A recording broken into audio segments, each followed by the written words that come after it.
do Céu Podcast.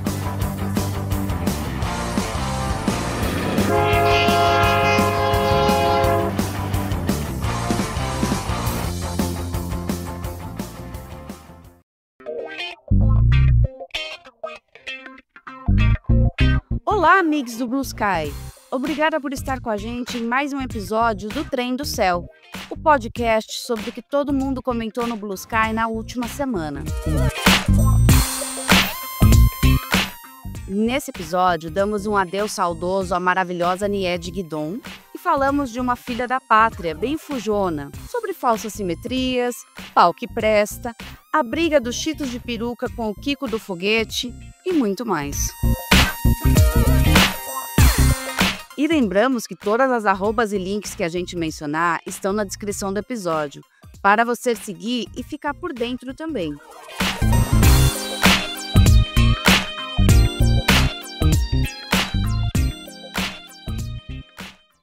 Olá, amigos do Blue Sky! Estamos aqui com mais um Trem do Céu, o podcast sobre o que foi assunto na última semana. Eu sou a Gótica Gateira e estou aqui com a nossa amiga Jade. Oi, Jade, como estamos hoje? Tentando ser forte. Mas também. E você, como tá a vida? Estamos bem também. Tudo bem. Mas enfim, vamos que o trem precisa sair da plataforma, minha gente. Vamos começar esse episódio com um triste adeus. Nied Guidon, arqueóloga, pesquisadora e professora universitária que mudou o rumo da conversa quando falamos de arqueologia no mundo, morreu na quarta-feira, dia 4, aos 92 anos de idade. Nascida em Jaú, no interior de São Paulo, ela se formou em História pela USP em 1959 e se especializou em arqueologia pré-histórica, com ênfase em arte rupestre na Sorbonne, em Paris, entre 1961 e 62. Em 1963, depois de sua especialização na França, Nied trabalhava no Museu Paulista da USP, quando, durante uma exposição sobre pinturas rupestres de Lagoa Santa, Minas Gerais, ela conheceu o então prefeito de Petrolina, Pernambuco, e ele lhe contou sobre pinturas semelhantes, só que no Piauí. Mas, como vocês sabem, em 1964, o Brasil sofreu um golpe de Estado e caiu sob ditadura militar. A Nied teve que se exilar, então foi novamente para a França e, em 1975, concluiu seu doutorado em pré-história também na Sorbonne, com a tese intitulada As Pinturas Rupestres de Várzea Grande, Piauí, Brasil. A gente traduziu aqui o nome da tese para o português para não gastar muito nosso francês. A Nied convenceu o governo francês a estabelecer e bancar uma missão arqueológica para estudar a pré-história no Piauí. E em 1978, ela e outros pesquisadores solicitaram ao governo brasileiro a criação de uma área protegida na região. Então, o Parque Nacional da Serra da Capivara foi criado em 1979, numa área protegida pela Unesco, e foi declarado Patrimônio Cultural da Humanidade. Por quase 5 décadas, Nied Guidon liderou as pesquisas arqueológicas na área e lutou pela conservação do parque, até que em 2020, aos 87 anos, com problemas de saúde, ela decidiu que estava na hora de se aposentar. Aí, em dezembro daquele mesmo ano, o desgoverno do réu genocida inelegível autorizou a concessão do Parque Nacional da Serra da Capivara, que é um inestimável patrimônio cultural da humanidade, atualmente vinculado ao Instituto Chico Mendes da Conservação da Biodiversidade, para exploração pelo setor privado. Nied faleceu em São Raimundo Nonato, cidade onde fica parte do Parque Nacional da Serra da Capivara que ela ajudou a criar e manter. Na Skyline foi assunto, mas a gente achou que deveria ter sido bem mais. Quem trouxe a notícia foi o Renato Souza, @reporterenato. Urgente. Morre aos 92 anos a arqueóloga Nied Guidon, criadora da Fundação Museu do Homem Americano. O trabalho de Nied permitiu a preservação do Parque Nacional da Serra da Capivara, em São Raimundo Nonato, no Piauí. O local é palco de uma nova teoria sobre a chegada do homem à América. A Sabrina Romã, @SabrinaRomã, trouxe uma dica de podcast excelente. Perdemos Niede. E para quem não sabe o tamanho dessa perda, fica a dica do podcast Os Caminhos de Niede Guidon. Pode ir lá na descrição, depois que ouvir esse episódio, que o link para o podcast vai estar lá. Se liga, hein? A Bruna Soares, @YoBrunaSoares, lamentou também. Hoje amanheceu mais triste. Niede Guidon partiu. Uma das pessoas que mais ouvimos falar enquanto estudávamos a origem do homem americano. Dedicou sua vida todinha para tornar as descobertas históricas da Serra da Capivara algo alcançável a todos. O Fábio Andrade, @FazMinus, lembrou que precisamos agradecer. Partiu hoje Niede. O Piauí, o Brasil e o mundo têm uma dívida eterna com aquela responsável por mudar toda a percepção de como os primeiros humanos chegaram aqui nas Américas. Além do inestimável conhecimento de como vivíamos através do Parque da Serra da Capivara. Que descanse a eterna. Só gratidão. Fica a nossa homenagem aqui do Trem do Céu para Niede Guidon, uma mulher que lutou a vida inteira pela educação, pela preservação da história. Então, desejamos que descanse na merecida paz e que seu exemplo fale ainda mais alto nesses tempos de revisionismos e mentiras que, infelizmente, vivemos nos dias de hoje. Tirando um pouco da tristeza, essa semana também teve adeus que fez a gente rir, um riso de nervoso aí. Na terça, dia 3 de junho, mais um capítulo de House of Cards BR chegou na Skyline para a gente acompanhar. Carla Zambelli deu adeus ao Brasil, como todo rato que foge quando vê que seu navio está afundando. Teve quem não botou fé. A mulher estava rindo, @mcanejo, lançou uma dúvida. Nós já paramos para pensar que a notícia da fuga da Zambélia veio dela mesma e que ela nem revelou o paradeiro? E que isso pode ser apenas mais uma mentira dessa canalha? Se procurar direitinho, capaz de achar a meliante se escondendo na casa do caseiro de alguma chácara em Ibiúna. Conspirações à parte, acreditar na fuga é muito plausível, vindo de quem sempre esteve ao lado dos covardes. O passaporte brasileiro de Zambelli até foi apreendido lá em 2023, mas o STF devolveu antes mesmo da condenação definitiva. 6 ministros já haviam votado em março pela prisão por 5 anos e 3 meses, além da cassação do mandato. Mas o julgamento foi interrompido após pedido de vista do ministro do ministro Nunes Marques. Foi nesse meio tempo que a espanhola deu um olé na justiça brasileira, na Polícia Federal, e mostrou que uma filha da pátria foge à luta sim. E a mídia hegemônica? Inicialmente, tratou a situação como sempre, com bons panos quentes, com uma saída do país, uma e dali. Ah, não, aí não. O Gabriel Divan, @GabrielDivan, destacou uma matéria e não perdoou. A manchete: deixa o Brasil. Ah, seria tipo fugir, para literalmente impedir que seja aplicada a lei penal, no caso de uma literal condenação pelo último órgão jurisdicional do país. Isso, exatamente isso. A nossa futura presidenta Erika Hilton, @Erika Hilton, como sempre, fez tudo, colocando os pingos nos is. Carla Zambelli não, entre aspas, deixou o Brasil, como dizem as manchetes. É bem pior. Se trata de uma pessoa condenada a 10 anos de prisão por falsidade ideológica e por invadir o sistema e adulterar documentos do Conselho Nacional de Justiça.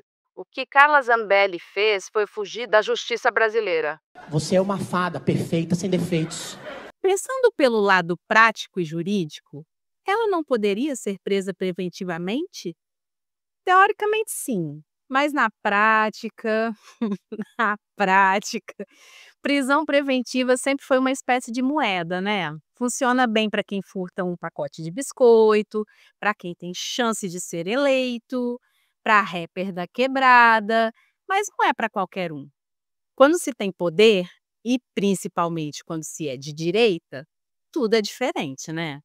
A justiça brasileira, sempre tão rigorosa com os pequenos crimes dos pobres, vira uma mãe compreensiva para os grandes crimes dos poderosos. O cyberpessimista, @cyber-pessimista, destacou bem. Eu fico surpreso de não ter mais gente fugindo igual ela. Pois é, né? Não, sem palavras. Não dei ideia, menino, não dei ideia. E o negão internauta, @negão.me, também não perdeu o time da piada. Não me diga que ela foi pra Espanha. Não foi. A Zambelli tem cidadania italiana, apesar do apelido espanhola. A Itália tem acordo de extradição com o nosso país, mas não costuma extraditar cidadãos. E se ela, sei lá, se ela cometeu o crime de pedir ketchup na pizza? Será que se o Brasil pedir com cuidado, com carinho, a Itália faz o favorzinho de fazer a espanhola cumprir a pena por lá? A direita de Giorgia Meloni nos daria essa alegria?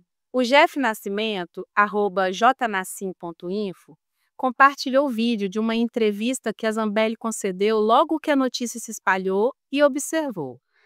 Não tenho motivos para fugir do Brasil, diz Carla Zambelli falando fora do Brasil.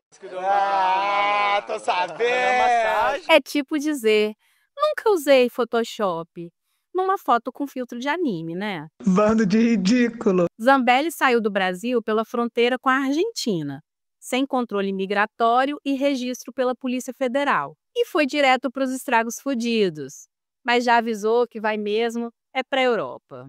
E só depois dessa pataquada toda é que a Procuradoria-Geral da República, a PGR, resolveu pedir a prisão preventiva e a inclusão da deputada na lista de procurados da Interpol, o que Xandão já acolheu e determinou. Mas por que não pediu antes? Também queríamos saber. A Xuliana, Astro Brasilis, @Xuliana, nos deu uma visão e um bom motivo para o Xandão agir.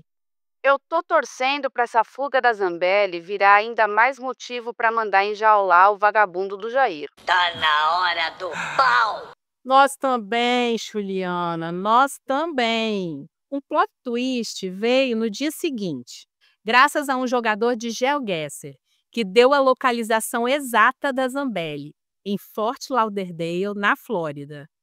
O cara conseguiu achar a rata através do fundo dos vídeos que ela postou. Com isso, o parlamentar Ângelo Bonelli já pediu a extradição dela caso nossa Carla Sandiego pise na Itália. Parece até ficção, mas é só mais um capítulo da novela da vida real. E como disse nossa amiga Barangurti, @Barangurti, Carla Zambelli é condenada, pode recorrer em liberdade, resolve fugir com a ajuda da Argentina, diz que está na Europa tratando depressão. Posta vídeo. Um jogador de GeoGuessr, um joguinho de internet, descobre onde ela está e Zambelli vai para a lista de procurados da Interpol. O roteirista ficou doido. Todo mundo morreu! Ela falou que vai se entregar, né, na Itália. agora ela falou isso, que vai se entregar, e também teve um deputado, acho italiano, não sei, né, como é que... Então, foi esse Ângelo Bonelli Foi ele que que pediu pediu a extradição. Foi ele. Isso. Não, eu tô viajando aqui. Mas, assim, a gente tem que agradecer essa mulher, né? Porque agora a PF vai ficar mais ligada, provavelmente vão meter uma tornozeleira no biruliro. Não, eu ainda tô rindo, tipo, ó, ela tá com as contas congeladas, tá na lista da Interpol. Aí agora ela meteu uma, não, porque eu vou me entregar. Que lógico, né? Vai fazer o quê, minha filha? Você viu, assim, o nível de inteligência da pessoa, que ela achou que se ela pegasse e trocasse os handles das redes sociais por o nome da mãe dela, ela não perderia o acesso? Não, e aí pior de tudo, perdeu o acesso ela nas redes dela, a mãe dela e o filho dela. Eu acho que a gente perdeu um outro post do negão.me que ele fala que a gente deveria agradecer a Carla Zambelli, porque, na verdade, tudo o que ela fez foi ajudar a esquerda, o judiciário, tudo. Porque, assim, todas as ações que ela tomou até agora só fudeu com o Bolsonaro.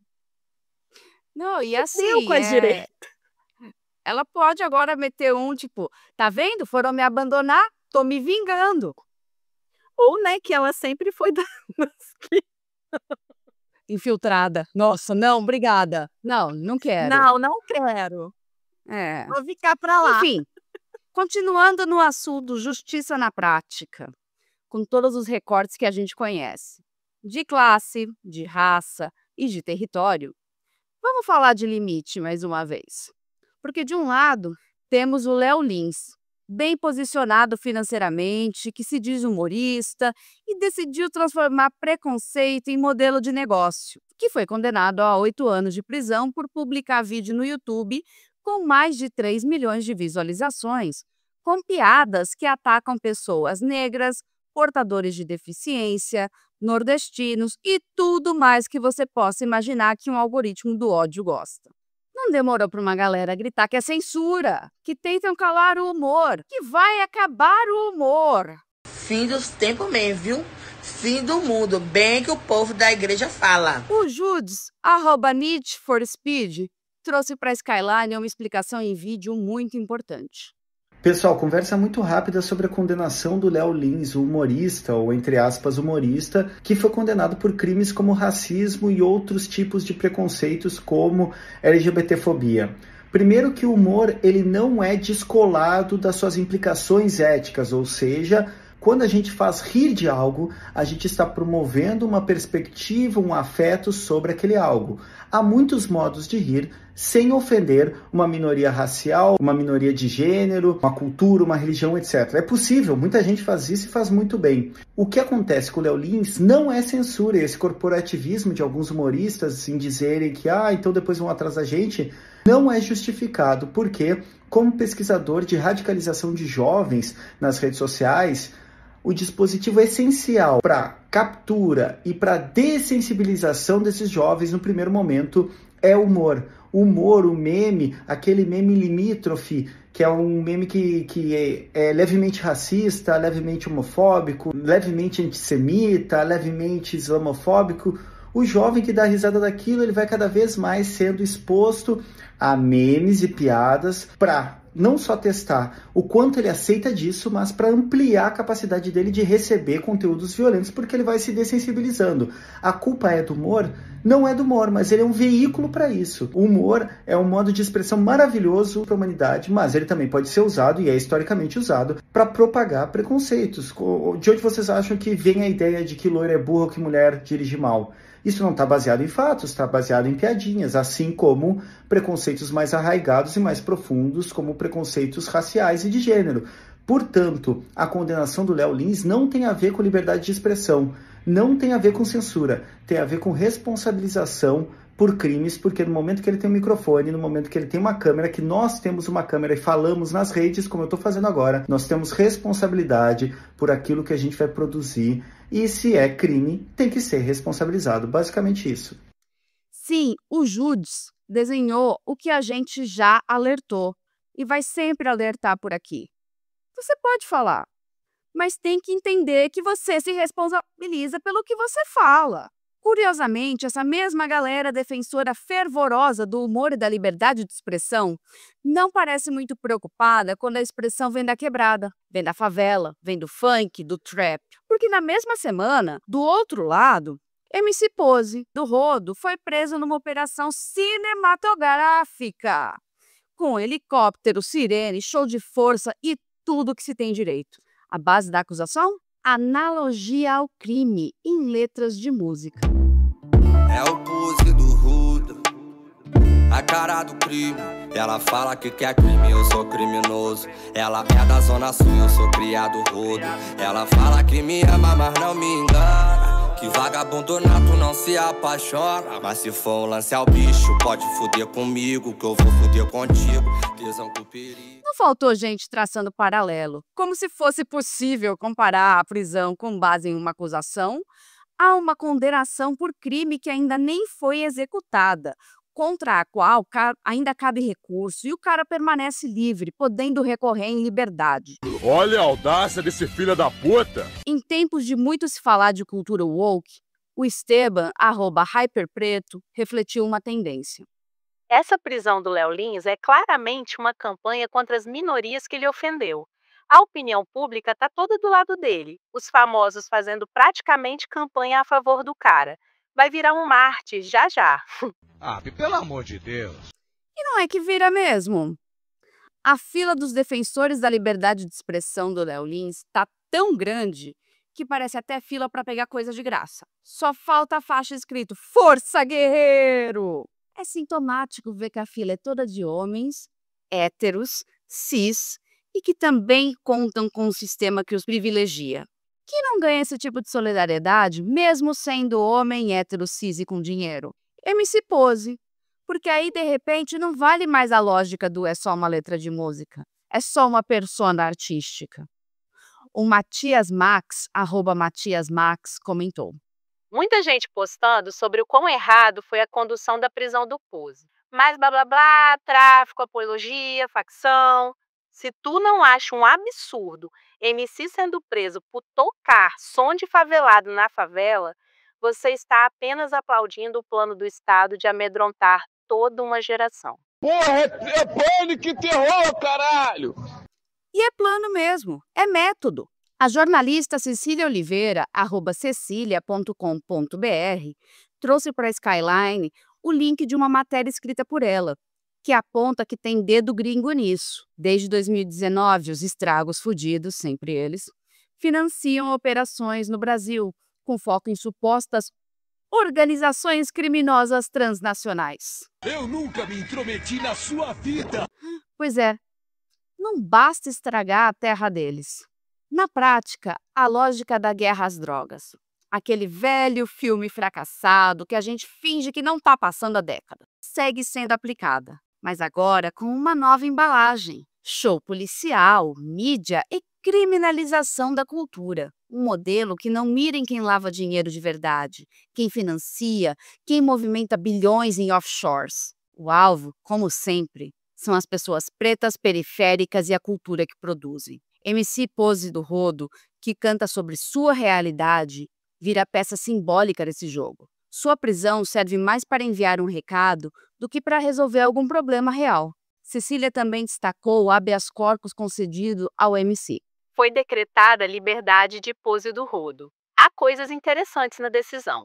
O juiz menciona excessos da cobertura da imprensa, fala em liberdade de expressão e pontua que quem rouba milhões no INSS não recebe tratamento igual ao de Pose. Tais extremos não combinam. A pilantragem, cara, pilantragem. Parte da sentença proferida pelo juiz Peterson Barroso Simão, que concedeu liberdade ao MC, trouxe até um quentinho no coração, permitindo nutrir, quem sabe, um pouco de esperança por equidade? Olha só alguns trechos que destacamos. Importante registrar que a liberdade de expressão é direito fundamental que garante a todos a possibilidade de se expressar livremente em suas opiniões, ideias, informações e manifestações artísticas e culturais sem censura. O que se diz sobre apologia ao crime pode não ser exatamente isso. A nossa literatura pode ser tradicional como também caótica ou desordenada, com versos livres que são mais fáceis de compreensão do que os regulares. A prisão temporária por 30 dias afigura-se a princípio excessiva para o prosseguimento das investigações. Por outro lado, há indícios que comprometem o procedimento regular da polícia. Pelo pouco que se sabe, o paciente teria sido algemado e tratado de forma desproporcional, com ampla exposição midiática, fato a ser apurado posteriormente. É preciso prender os chefes, aqueles que pegam em armas e negociam drogas. O alvo da prisão não deve ser o mais fraco, o paciente, e sim os comandantes de facção temerosa, abusada e violenta, que corrompe, mata, rouba, pratica o tráfico, além de outros tipos penais em prejuízo das pessoas e da sociedade. Registre-se, na oportunidade, que aqueles que levam fortuna do INSS contra idosos ficam tranquilos por nada acontecer. E, ao mesmo tempo, prende-se um jovem que trabalha cantando e ganhando seu pão de cada dia, podendo responder à investigação e processo criminal em liberdade. Tais extremos não combinam. Falando em extremos, teve quem também comparou a prisão do MC com a fuga da Zambelli. Eita, mano! O Gabi The Creator, @NoGabiverso, enfatizou. Enquanto isso, MC Pose mal tinha uma acusação e já estava preso para não fugir. Pois é. Lembrando que a Zambelli, em dia de eleição, entrou em estabelecimento comercial com arma em punho, mirando em homem preto. E para quem ainda acha que a questão é somente sobre os limites do humor, o humorista Daniel Duncan, @Daniel Duncan, matou a charada. Me cobraram um posicionamento sobre o Léo Lins. Quando eu era mais jovem, faz tempo, ainda tinha aquela ingenuidade de achar que isso tudo era sobre comédia. Mas aí você cresce e percebe que esses mesmos humoristas sobem no palco do MBL. O mesmo grupo que está tentando criminalizar letra de música. É método. Toda radicalização tem começado no meme. A estrutura social que vivenciamos hoje, as tecnologias, tudo está voltado para permitir que piadas sejam armas, enquanto a mesma estrutura transforma a música em crime. Então sejamos sinceros, isso não é sobre liberdade de expressão. Isso é sobre quem tem permissão para falar e sobre quem paga o preço quando fala. E talvez a reflexão que realmente importa seja essa. Quando um homem branco faz piada ofendendo minorias, é liberdade de expressão. Quando um homem preto canta sobre sua própria realidade, vira crime. Difícil não pensar se o problema é o que se diz ou quem está dizendo.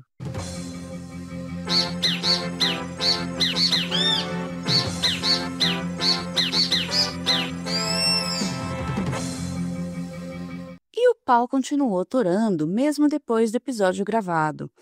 Teve jornal gringuito de merda que resolveu causar na Skyline com a notícia, em livre tradução. Um comediante brasileiro foi condenado a 8 anos de prisão por piadas preconceituosas, contadas em 2022. A edição marca o mais recente esforço do Brasil para impor limites à liberdade de expressão. Oh, não! E os biscates não perdoaram. Fer, @Ravichin Grebel, arrasou com 3 posts. Estou cansado de explicar isso racionalmente para pessoas que sofreram tanta lavagem cerebral ao longo da vida, que são incapazes de raciocinar além de meia dúzia de clichês cafonas. Gringos, parem de expor sua ignorância criticando coisas que vocês não entendem e que não são da conta de vocês. Por favor, entendam algo muito importante. Ninguém se importa com o que vocês pensam. Nenhum país quer ser como os Estados Unidos da América. Parem de se intrometer na cultura, na política, na economia, na justiça, na vida de outros povos e nações. Vá se concentrar em evitar que seu país se torne uma ditadura fascista completa e pare de ser cúmplice de um genocídio sádico. Pisa, menos pisa, menos pisa, pisa, pisa, menos pisa, menos pisa, menos. O chapisco foi em inglês e a Ana Frango, movida a vapor, @Azaftas Arden, fez o arremate em bom brasileiro. Triste ter que falar em língua de atirador de escola, mas alguém precisa colocar esses gringos sujos no lugar deles. O Luiz, The Creator, @LuizRavei, decretou. Chegou a hora, Brasil! E convocou um vampetaço, que ainda não rolou. Mas teve biscate no velho, se me atacar, eu vou atacar. Como o Revol_Bra, @RevoltadoBra. Ué, eu vi que outro dia pessoas foram presas por defender a Palestina, denunciando o massacre. Nos Estados Unidos da América, a liberdade de expressão absoluta, entre aspas, é assim. Se o cara declara ódio a preto, pobre, gay, mulheres, tudo certo. Mas falar mal de perversidades que o governo da vez acha importante, aí é crime. It's political bullshit. Pois é, esperar que os estragos fudidos respeitem a lei de outro país não é produtivo. E a gente vai seguir acompanhando essa novela, porque o jornal gringuito de merda, pelo visto, se doeu, silenciou algumas respostas e já deu indício de que vai partir pro ataque. Fiquemos atentos e com o Vampeta no banco de reserva.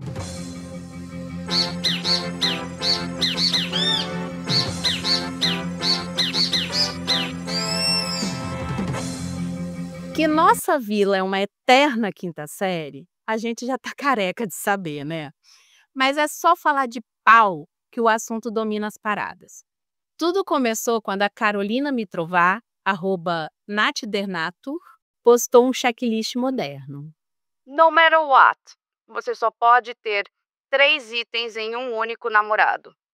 Altura maior que 1,75, ter um pau que presta, cabelo, ser um ser humano funcional. Por que será? A galera começou a brincar com as opções, mas deu problema quando um rapaz, que não vamos citar a arroba, ficou ofendido, pois, veja bem, a gente não pode falar sobre a aparência, as características físicas das pessoas, mas se você pensa que ele reclamou sobre falar de altura ou de cabelo, pensou errado, Biscate.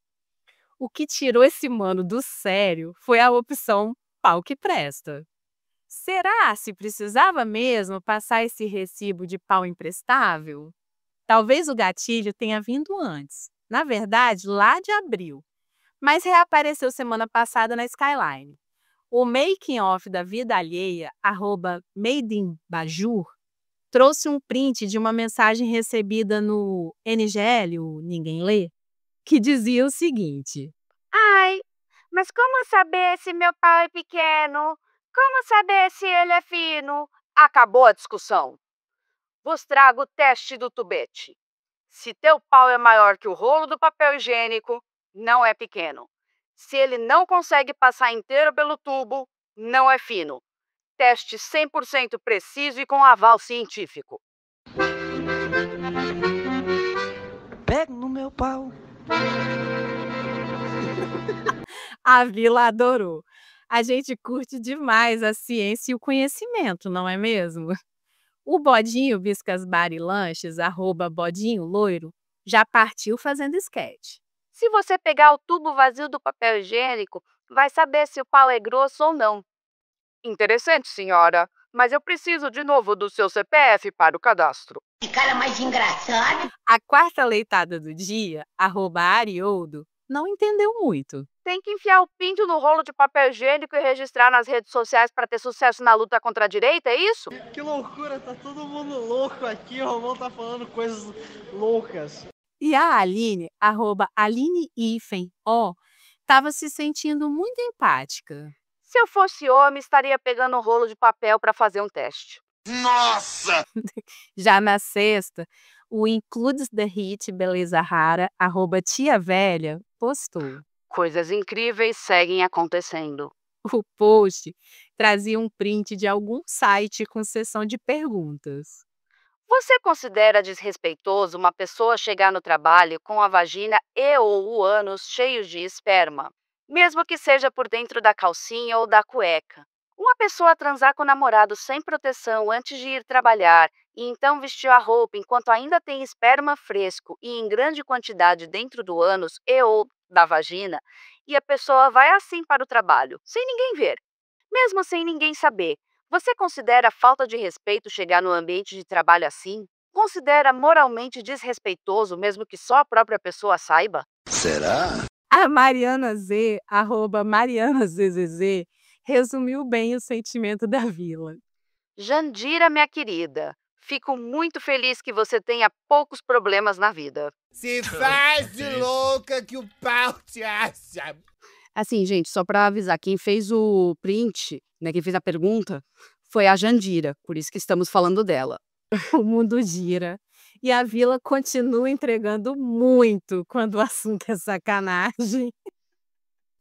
Falando em briga de pau imprestável, quando a gente pensava que o roteiro estava redondinho e a gente ia conseguir manter a meta de não alongar mais um episódio, as crianças resolveram brigar. Donald Trump, presidente dos estragos fudidos, e Elon Musk, o bilionário sul-africano dono do X, SpaceX e Tesla, consumaram o divórcio na quinta-feira, com uma troca de insultos pelas redes sociais. Com a treta rolando, as ações da Tesla despencaram 14,3%, a maior queda desde março e a segunda pior desde 2020, resultando na perda de uns 150 bilhões de dólares. Sim, gente, com B de bananada em valor de mercado. Musk havia abandonado a base do governo trumpista ainda em maio, mas agora parece ter resolvido partir para o ataque. E aí, no parquinho dele, a rede social que ele comprou e fez questão de apodrecer, o bilionário fez acusações a Trump. O Zé do Momento, @ZeroMomento, comentou: Trump teria perdido a eleição sem minha ajuda, diz Musk. Ajudou? Emojis de dinheiro. Fraude? Compra de votos? Muita merda no ventilador. Sai de baixo! A Lola Aronovitch, @LolaEscreva, trouxe mais informações. Aliados até anteontem, agora Elon Musk afirma que Trump está nos arquivos do pedófilo Epstein e que deveria sofrer impeachment.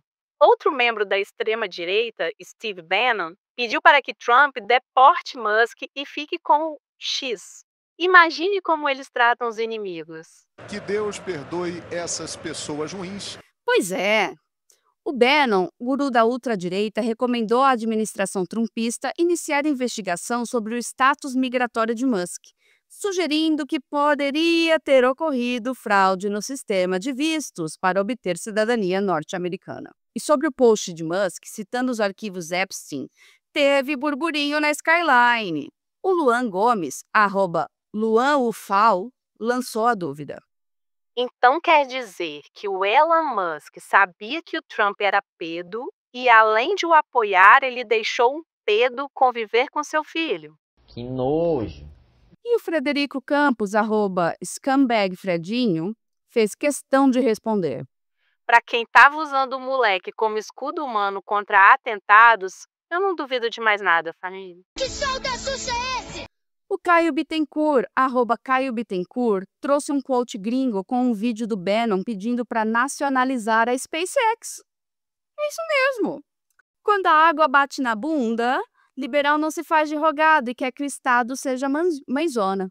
O Caio comentou: Peço perdão por espalhar lixo na timeline, mas eu acho muito engraçado que a postura dessa galera é totalmente iliberal. E o que os liberais fazem? Batem palmas, porque a eles não importa a ideologia, nem mesmo o liberalismo. É de um governo que pise na cabeça de gente que eles queiram que se pise. Que merda, hein? Sabia não? Cirúrgico. O genial Pura Ingresia, @FSM Cruz, não deixou batido um desejo que esperamos que se torne realidade. Imagine se, depois de tudo isso, Trump manda bloquear o Twitter no Zewa. Eu vou dar pouca risada. E cachorro cansado, @cachorro de óculos, nos fez rir fininho. Tô imaginando o jantar do Lula e Macron. Os dois se olham, dão um sorrisinho e... Menina, tu viu? Tapa na cara da sociedade. Sim.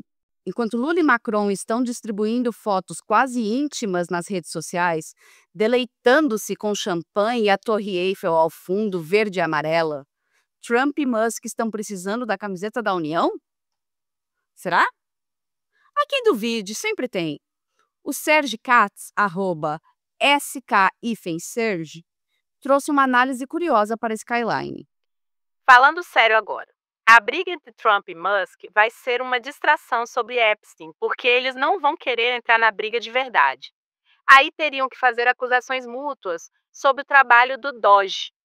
Musk poderia ser preso e Trump impeachado. Crimes foram cometidos aí. Você está entendendo como isso aqui é sério?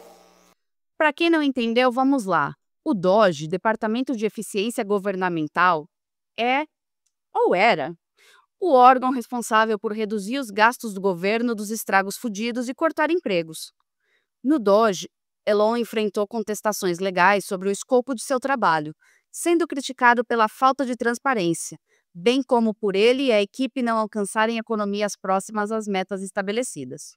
Já o Pablo Vilaça, @pablovilaca.cinemaemcena.com.br, fez uma análise dos próximos passos dessa treta.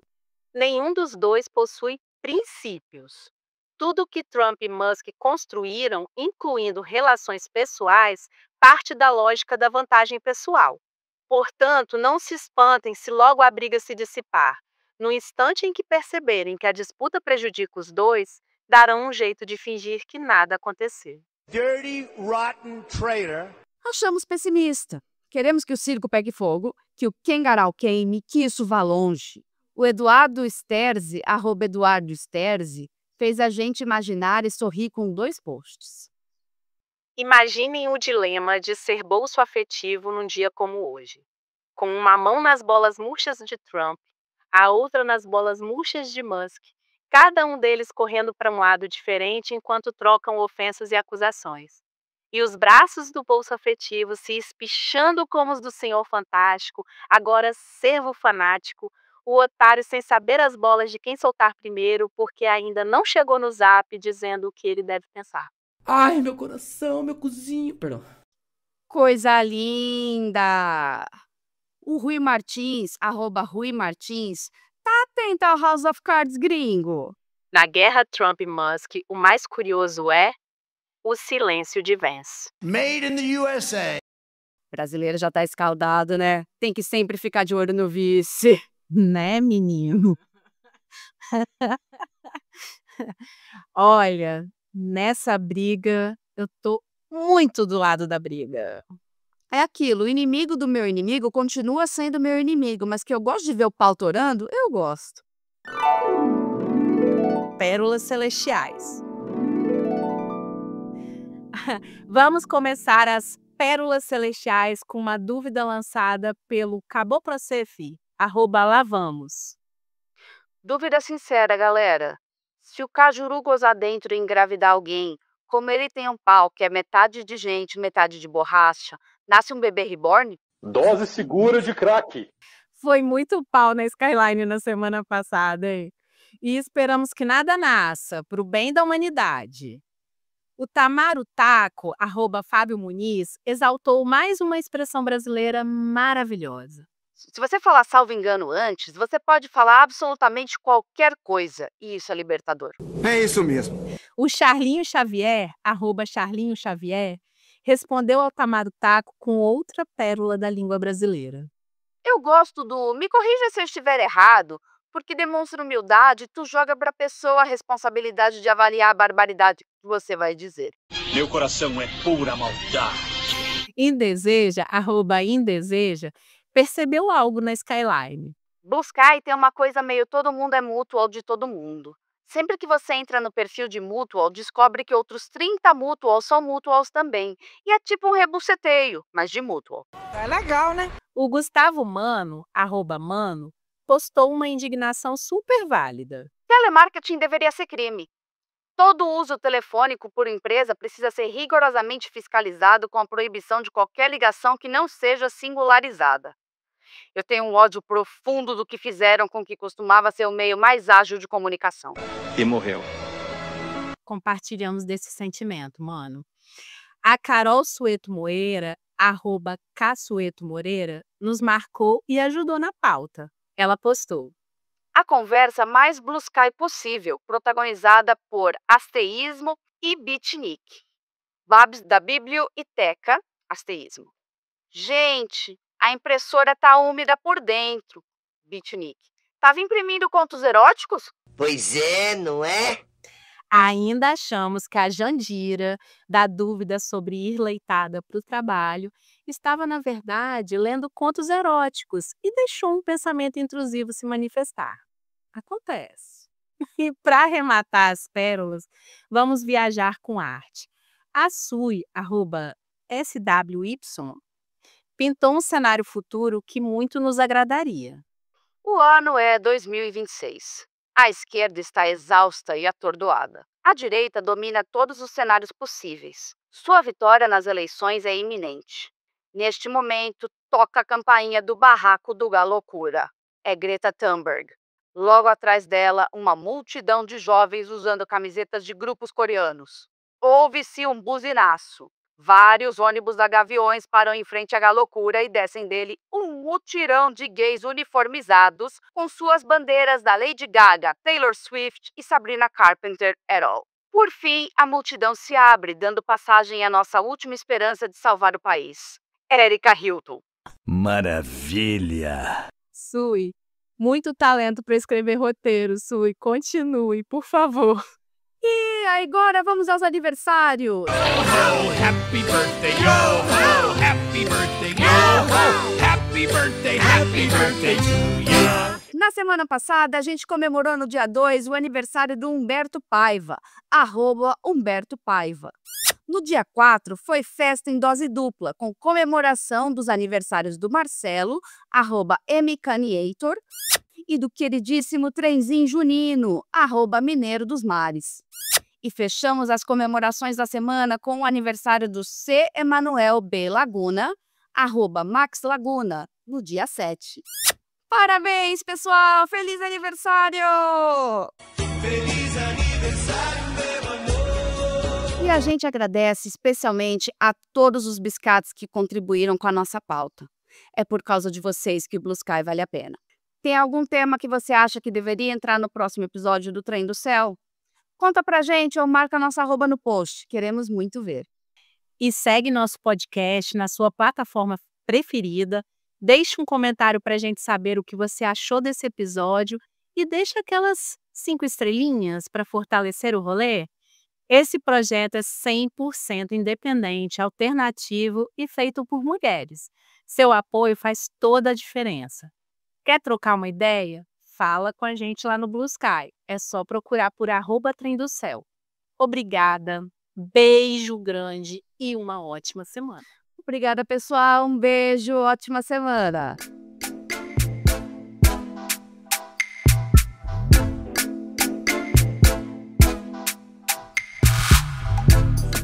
Obrigada por escutar até o final. Se você curtiu e não quer perder os próximos episódios, segue a gente na sua plataforma favorita e avalie o podcast com 5 estrelas para apoiar. Para falar com a gente, segue nosso perfil no Blue Sky. É Trem do Céu, tudo junto, .bsky.social. Grande abraço!